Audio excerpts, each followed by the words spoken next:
2026 সালে মিয়ানমারকে ঘিরে দক্ষিণ এশিয়ার কূটনীতিতে বড় পরিবর্তন ঘটছে।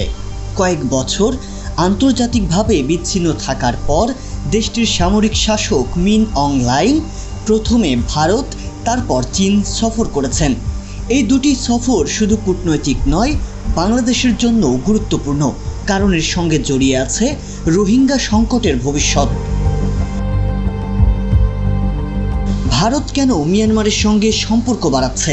মূল কারণ নিরাপত্তা, উত্তর পূর্ব ভারতের যোগাযোগ এবং কলাদান প্রকল্প।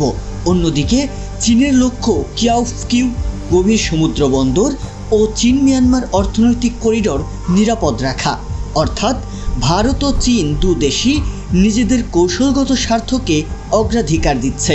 রোহিঙ্গা সংকট তাদের প্রধান অগ্রাধিকার নয়। এদিকে রাখাইনের বাস্তবতা পুরোপুরি বদলে গেছে।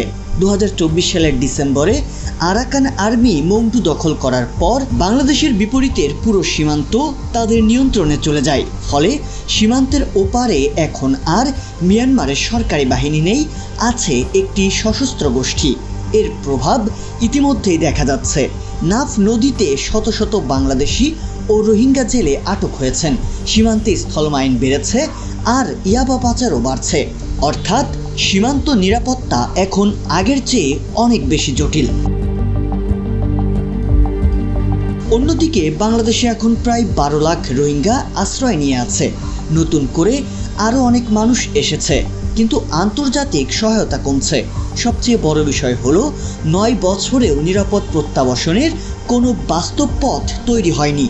কারণ যেসব এলাকায় রোহিঙ্গারা ফিরবে সেগুলোর বড় অংশ এখন আরাকান আর্মি নিয়ন্ত্রণে। এখানেই বাংলাদেশের সবচেয়ে বড় কূটনৈতিক চ্যালেঞ্জ। আনুষ্ঠানিকভাবে কথা বলতে হয় মিয়ানমারের সরকারের সঙ্গে, কিন্তু সীমান্তের বাস্তব নিয়ন্ত্রণ আরাকান আর্মির হাতে। তাই সীমান্ত সমস্যার সমাধানে তাদের সঙ্গে যোগাযোগ দরকার। আবার প্রকাশ্য সম্পর্ক বাড়ালে নতুন কূটনৈতিক জটিলতা তৈরি হতে পারে। এই পরিস্থিতিতে বাংলাদেশের সামনে 3টি গুরুত্বপূর্ণ কাজ রয়েছে। প্রথমত, সীমান্ত নিরাপত্তা আরও শক্তিশালী করা। দ্বিতীয়ত, জেলে মুক্তি ও সীমান্ত ব্যবস্থাপনার মতো বাস্তব বিষয়ে আরাকান আর্মির সঙ্গে সীমিত যোগাযোগ বজায় রাখা। আর তৃতীয়ত, চীন সহ আন্তর্জাতিক অংশীদারদের মাধ্যমে মিয়ানমারের ওপর রোহিঙ্গা প্রত্যাবাসনের বিষয়ে কার্যকর কূটনৈতিক চাপ তৈরি করা। সবশেষ একটি বিষয় পরিষ্কার, ভারত ও চীন নিজেদের স্বার্থে মিয়ানমারের সঙ্গে সম্পর্ক এগিয়ে নিচ্ছে, কিন্তু বাংলাদেশের জন্য সবচেয়ে বড় প্রশ্ন এখনও একই: কিভাবে নিরাপদ সীমান্ত নিশ্চিত করা যাবে এবং কিভাবে রোহিঙ্গাদের সম্মানজনক প্রত্যাবাসনের পথ তৈরি হবে। এই সংকটের সমাধান একা বাংলাদেশের পক্ষে সম্ভব নয়।